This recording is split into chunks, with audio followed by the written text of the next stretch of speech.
आपण पाहताय क्राईम मुक्त महाराष्ट्र. लोकसुख वार्तांकन, लोकसुख बातमी. पुणे शहरात प्रतिबंधित ई-सिगारेट म्हणजे वेप आणि तंबाखूजन्य हुक्का फ्लेवरची अवैध विक्री करणाऱ्यांवर गुन्हे शाखेच्या अंमली पदार्थ विरोधी पथकाने धाक कारवाई करत 6 वेगवेगळ्या ठिकाणी छापे टाकले. या समन्वित कारवाईत सुमारे 8,32,960 रुपयांचा मुद्देमाल जप्त करण्यात आला असून संबंधित दुकानदारांविरुद्ध गुन्हे दाखल करण्यात आले आहेत. शहरात वाढत चाललेली वेपिंग व फ्लेवर्ड हुक्का उत्पादनांची बेकायदेशीर विक्री रोखण्यासाठी ही कारवाई महत्त्वाची मानली जात आहे. गुन्हे शाखेच्या अंमली पदार्थ विरोधी पथकाला काही दिवसांपासून पुण्यातील विविध भागांत प्रतिबंधित ई-सिगारेट आणि तंबाखूजन्य हुक्का फ्लेवरचा साठा करून किरकोळ तसेच गुप्त पद्धतीने विक्री केली जात असल्याची माहिती मिळाली होती.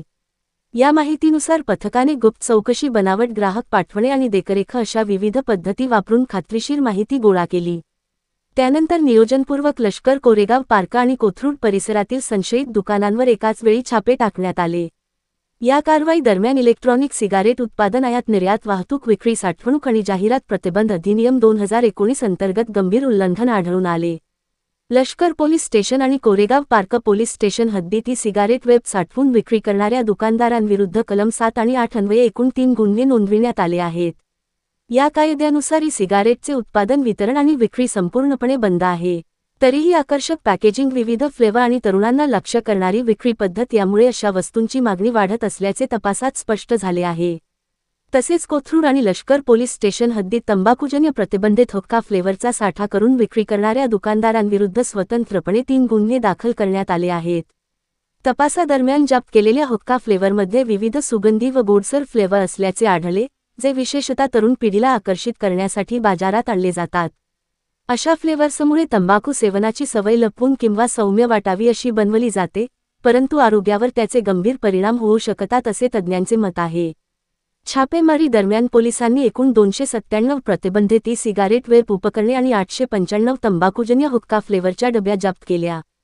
जप्त केलेल्या मुद्देमालाची एकूण किंमत सुमारे 8,32,960 रुपये असल्याचे पोलिसांनी सांगितले. हा साठा किरकोळ विक्रीसाठी वेगवेगळ्या दुकानांत ठेवण्यात आला होता. काही ठिकाणी हा माल काउंटरखाली गोदामासारख्या मागील खोल्यांमध्ये किंवा बंद कपाटांत लपवून ठेवलेला आढळला. कारवाई दरम्यान 3 आरोपींना ताब्यात घेण्यात आले असून पुढील कायदेशीर कारवाईसाठी त्यांना संबंधित पोलीस स्टेशनच्या ताब्यात देण्यात आले आहे. सदरची कारवाई ही पोलीस आयुक्त अमितेश कुमार, पोलीस सहायुक्त रंजन कुमार शर्मा, अप्पा पोलीस आयुक्त गुन्हे पंकज देशमुख, पोलीस उपायुक्त गुन्हे निखिल पिंगळे, सहाय्यक पोलीस आयुक्त गुन्हे 2 राजेंद्र मुळीक यांच्या मार्गदर्शनाखाली अंमली पदार्थ विरोधी पथक गुन्हे शाखा यांच्या मार्गदर्शन व सूचनाप्रमाणे पोलीस निरीक्षक सुदर्शन गायकवाड, पोलीस निरीक्षक प्रशांत अन्नछत्रे, सहाय्यक पोलीस निरीक्षक नितीन कुमार नाईक, सहाय्यक पोलीस निरीक्षक अनिल सुरवसे, पोलीस उपनिरीक्षक अस्मिता लाड, पोलीस अंमलदार राजस शेख, संदीप जाधव, पृथ्वीराज पांडुळे, सुनील महाडिक, गणेश गोसावी, अमोल जगताप, संदीप देवकाते, देविदास वांड्रे, दिनेश बास्तेवाड, महेश बोराडे, शुभांगी म्हाळसेकर यांच्या पथकाने केली आहे.